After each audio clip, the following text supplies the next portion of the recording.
Pregnant ladies అందరూ ఎలా ఉన్నాను? నేనైతే చాలా బాగున్నాను. మీరు కూడా బాగుండాలని మనస్ఫూర్తిగా అయితే కోరుకుంటున్నాను. అలాగే మీరు హెల్దీ బేబీకి డెలివరీ అవ్వాలి అని కూడా మనస్ఫూర్తిగా అయితే కోరుకుంటున్నాను. So welcome back to my channel saisha.com. ఎప్పట్లాగానే ఈరోజు కూడా ఒక మంచి ఇంట్రెస్టింగ్ టాపిక్తో వచ్చాను. ఇది ప్రెగ్నెంట్ లేడీస్కి చాలా ఇంట్రెస్టింగ్గా ఉంటుంది. సో ఎక్కడ స్కిప్ చేయకుండా ఎండ్ వరకు అయితే చూసేయండి. మీరు ఆల్రెడీ థంబ్నెయిల్లో అనేది చూసేసే ఉంటారు కాబట్టి సో ఇంకా లేట్ చేయకుండా మనమైతే ఈ వీడియోని అనేది స్టార్ట్ చేసేద్దాం. సో ఈ వీడియోలో మనం ఏం చెప్పుకోబోతున్నామంటే మన బొజ్జులో కనుక బేబీ బాయ్ కనుక ఉంటే థర్డ్ ట్రైమిస్టర్లో కొన్ని రకాల సిమ్టమ్స్ అనేవి ఎక్కువగా మనం ప్రెగ్నెంట్ లేడీస్లో గమనిస్తూ ఉంటాం అనమాట.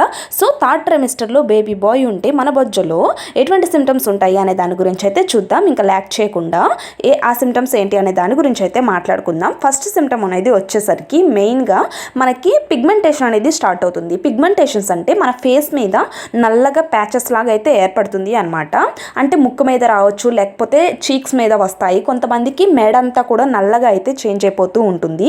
సో ఈ పిగ్మెంటేషన్ అనేది మీకు థర్డ్ ట్రైమిస్టర్లే రావాలని లేదు, సెకండ్ ట్రైమిస్టర్లో కూడా వస్తాయి. ఎక్కువగా అయితే మనకి థర్డ్ ట్రైమిస్టర్లో అయితే చూస్తూ ఉంటాము. ఇలా పిగ్మెంటేషన్ కనుక ఉంటే ఖచ్చితంగా మీ బొజ్జులో బేబీ బాయ్ ఉన్నాడని మనం గెస్ అయితే చేయొచ్చు. ఎందుకంటే నా ప్రెగ్నెన్సీ సమయంలో బేబీ బాయ్ ఉన్నప్పుడు నాకు కూడా పిగ్మెంటేషన్ అనేది నోస్ మీద అయితే వచ్చిందనమాట. ఫస్ట్ సిమ్టమ్ వచ్చేసరికి ప్రెగ్నెన్సీ సమయంలో మీ బొజ్జులో కనుక బేబీ బాయ్ ఉంటే మీ హెయిర్ గ్రోత్ అనేది చాలా బాగుంటుంది. ఇది నేను చాలా మంది ప్రెగ్నెంట్ లేడీస్ దగ్గర అయితే విన్నాను. అలాగే నా పర్సనల్ ఎక్స్పీరియన్స్తో కూడా చెప్తున్నాను. ప్రెగ్నెన్సీ సమయంలో నా హెయిర్ అనేది చాలా థిక్గా లాంగ్గా అయితే పెరిగిందనమాట. హెయిర్ ఫాల్ అనేది అస్సలైతే లేదు. డెలివరీ తర్వాత హెయిర్ ఫాల్ అయితే అయింది, కానీ ప్రెగ్నెన్సీ సమయంలో మాత్రం నాకు హెయిర్ అనేది చాలా నీట్గా అయితే ఉంది.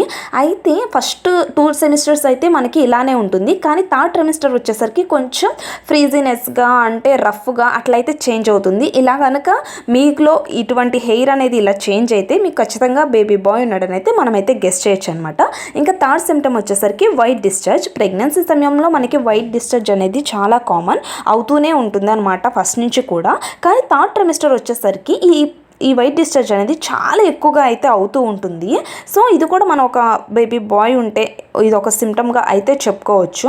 అయితే మనకి ఈ వైట్ డిశ్చార్జ్ అనేది కొన్ని రకాల కలర్స్లో కూడా వస్తూ ఉంటుంది. అంటే 9th మంత్ వచ్చేసరికి అంటే బ్రౌన్గా కానివ్వండి, పింక్గా కానివ్వండి, ఇలా కనుక కలర్ చేంజ్ అయితే మీరు వెంటనే హాస్పిటల్కి అయితే వెళ్ళాలి. ఎందుకంటే మనకి డెలివరీ అనేది ఒక 1 వీక్ ఆర్ 10 డేస్లో ఉంది అనగా కూడా ఇలా చేంజ్ అయితే అవుతుంది. ఈ సిమ్టమ్ వచ్చేసరికి లీనియా నిగ్రా అండి. అంటే మనకి బొడ్డు మీద ప్రెగ్నెన్సీ సమయంలో ఒక లైన్ అనేది ఏర్పడుతూ ఉంటుంది కదా. ఈ లైన్ అనేది ఏర్పడ్డా కూడా మన బొజ్జులో బేబీ బాయ్ ఉన్నారు అని చెప్తూ ఉంటారు.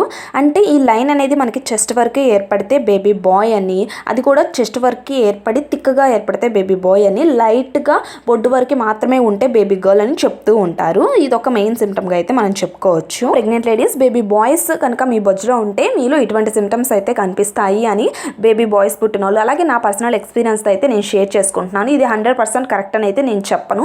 ఇది ఓన్లీ మన గెస్ అనమాట. అంటే బేబీ బాయ్స్ పుట్టిన వాళ్ళు చెప్పిన వాటిని బేస్ చేసుకొని, అలాగే నా పర్సనల్ ఎక్స్పీరియన్స్ని బేస్ చేసుకొని నేనైతే ఈ వీడియో అనేది చేశాను.